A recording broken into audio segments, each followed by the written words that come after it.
ಸುಮಾರು 6,000ಕ್ಕೂ ಹೆಚ್ಚು ಕಂಪನಿಗಳು ಇದನ್ನ ರಿಜಿಸ್ಟರ್ ಮಾಡ್ಕೊಂಡಿದ್ದಾರೆ.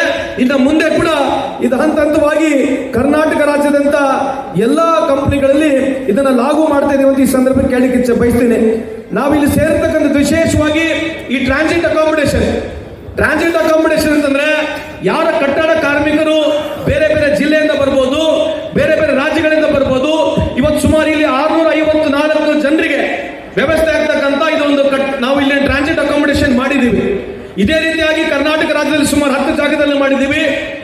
ಮೊದಲನೇ ಬಾರಿಗೆ ಸುಮಾರು 7,500 ಏನು ನಮ್ಮ ಕಟ್ಟಡ ಕಾರ್ಮಿಕರು ಒಂದೇ ದಿನ ಇರತಕ್ಕಂಥ ವ್ಯವಸ್ಥೆ ಒಂದೇ ಜಾಗದಲ್ಲಿ ಸುಮಾರು 7,500 ಬೇರೆ ಬೇರೆ ಜಿಲ್ಲೆಗಳಲ್ಲಿ ಅವ್ರಿಗೆ ಇರ್ತಕ್ಕಂಥ ವ್ಯವಸ್ಥೆಯನ್ನು ನಮ್ಮ ಕಟ್ಟಡ ಕಾರ್ಮಿಕರ ಇಲಾಖೆಯಿಂದ ಮಾಡಿದ್ದೀವಿ.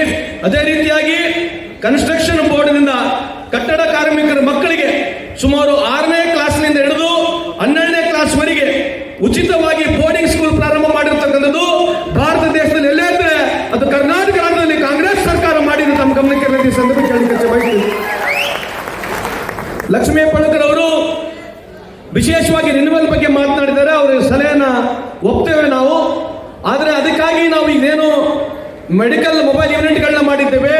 ಒಂದೊಂದು ಜಿಲ್ಲೆಗೆ 4, ಒಂದು ಜಿಲ್ಲೆಗೆ 3 ಇದಾವೆ.